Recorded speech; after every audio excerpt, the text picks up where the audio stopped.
अस्सलाम वालेकुम, सभी को आदाब। मैं Wasimuddin Kirmani, contested MP candidate Bidar. आज प्रेस कॉन्फ्रेंस करने का मेरा अहम मकसद ये है कि बीदर रियासत कर्नाटका पसमंदा इलाका है। मैं बार बार इस बात की वजाहत करता हूँ और बीदर की अवाम जो है सो ना राशन कार्डों को लेकर काफ़ी परेशान है। नए राशन कार्ड उनको जल्दी जो है सो ना मिल रहे नहीं। एक साल दो साल करीब 3 साल से जो है सो ना उन्होंने दरख्वास्त डाले हुए हैं, 4 साल से दरख्वास्त डाले हुए हैं।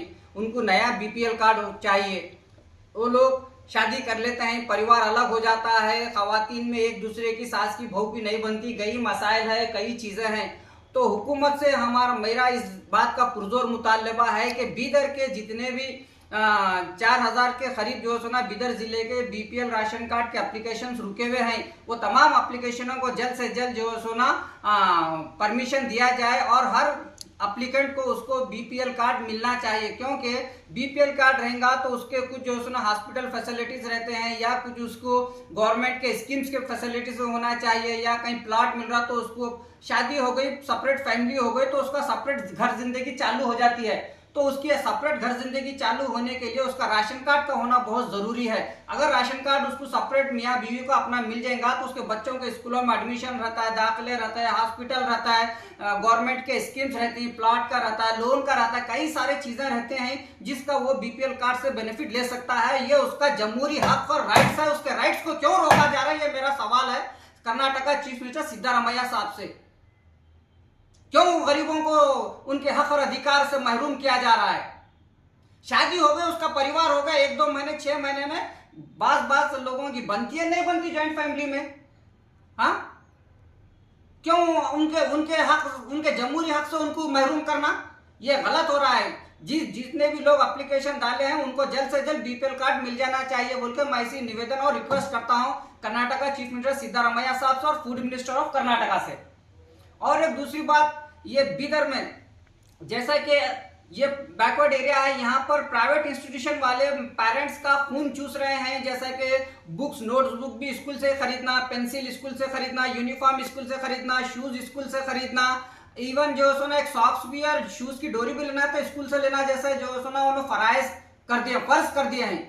ये नेसेसरी नहीं है, ये जरूरी नहीं है कि तुम्हारे स्कूल में हम बच्चों को दाखिला दिलाए तो तुम्हारे पास से ही हर चीज खरीदना। हमको जो चीज जहां पर सस्ती मिलती है वो चीज ले लेते हैं। तो बीदर डीडीपीआई की नेग्लिजेंसी, लापरवाही और जिला इंतजामिया की लापरवाही, बीदर की मासूम भोली भाली गरीब जनता, मिडिल क्लास जनता जो ख्वाब और सपने देख रही है कि मेरा बच्चा डीसी बने, मेरा बच्चा म्युनिसिपल कमिश्नर बने, मेरा बच्चा तहसीलदार बने, तो उनके ख्वाब चिकना चूर होते हुए नजर आ रहे हैं। रात दिन मेहनत और मशक्कत कर रहा है, उसकी मेहनत और मशक्कत का, उसकी खून पसीने की कमाई को ये प्राइवेट इंस्टीट्यूशन वाले उसका चूस रहे हैं, उसका खून, उसकी मेहनत को लूट रहे हैं।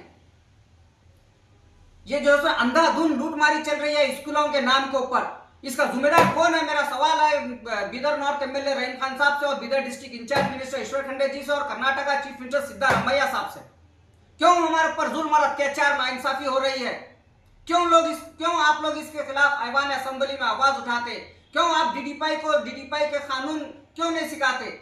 हमने कई बार देखा है कि ऑफिसरों में जो है ना एकता दिवस के मौके के ऊपर, संविधान के दिवस के मौके के ऊपर शपथ खाते लेते हैं पूरे ऑफिसर्स के, हम सबके साथ इक्वलिटी देखेंगे, समानता देखेंगे, किसी के साथ नाइंसाफी नहीं देंगे, कानून के दायरे में काम करेंगे बोलकर आप शपथ खाते, मगर कानून के दायरे में कहीं काम नहीं हो रहा बात जगहों पे। तो उसकी जिम्मेदारी कौन है? कौन है उसका जिम्मेदार? Who is the responsible for the problem of Bidar citizens?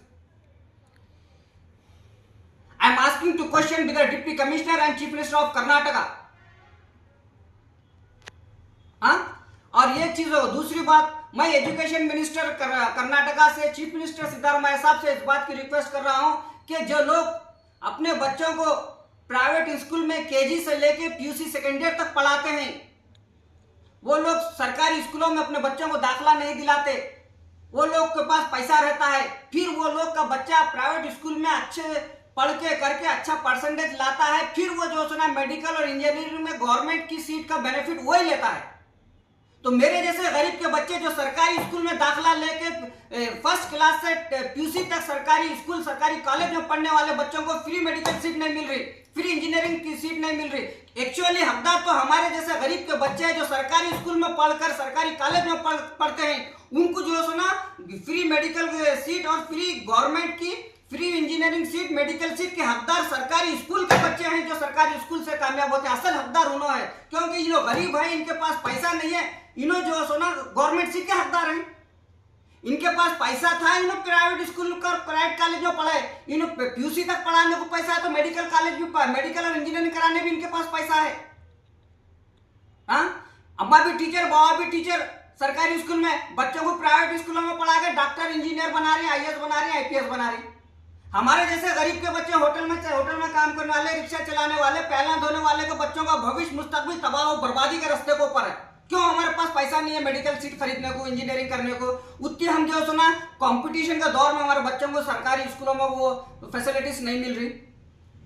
मैं रिक्वेस्ट करता हूं सरकार से, चाहे चीफ मिनिस्टर ऑफ कर्नाटका हो, चाहे मेरी आवाज मुल्क के वजीर आजम नरेंद्र मोदी जी तक तो नहीं पहुंच रही, कि आप एक ऐसा कानून बनाइए, सरकारी मेडिकल कॉलेज में सीट, सरकारी इंजीनियरिंग कॉलेज में सीट, सरकारी फैसिलिटीज का जो भी है उसका असली हकदार सरकारी स्कूल से पढ़ने वाला तलबा व तालिबा है। जो सरकारी स्कूल में गरीब है, सरकारी स्कूल में पढ़ रहे, सरकारी कॉलेज में पढ़ रहे, उनका पैसा नहीं है, उन्हें कमजोर है, उनका हक है। फिर जब ये बच्चे अगर 60% भी ये बच्चे लाते हैं तो इनको मेडिकल में सीट मिलना चाहिए। अगर प्राइवेट स्कूल वाला 95 लाता है तो उसको पैसे है, उसका पीयूसी सेकेंड ईयर तक पैसे लाखों रुपए खर्च के पढ़ा है, तो मेडिकल भी खरीद के पढ़ा सकता उन्हें। मगर ये गरीब के सपने साकार क्यों ना हो रहे? मैं रिक्वेस्ट कर रहा हूँ जो लोग प्राइवेट इंस्टीट्यूशनों में पढ़े हैं उनको सरकारी कॉलेज, सरकारी मेडिकल सीट नहीं मिलना चाहिए, उनको सरकारी कॉलेज, सरकारी मेडिकल सीट नहीं मिलना चाहिए, सरकारी इंजीनियरिंग सीट उनको नहीं मिलना चाहिए। उनका पैसा है, उन्होंने खरीद सकती। हमारे जैसे गरीबों के पास पैसा नहीं है, वो हम उसके असली हकदार है। जो सरकारी स्कूल में बच्चा पढ़ता है, सरकारी कॉलेज, पीयू कॉलेज में जो बच्चा पढ़ता है, वो उसी बच्चे को जो सोना सरकारी मेडिकल सीट और इंजीनियरिंग सीट का असल हकदार उन्हें है। थैंक यू वेरी मच, शुक्रिया, खुदा हाफिज।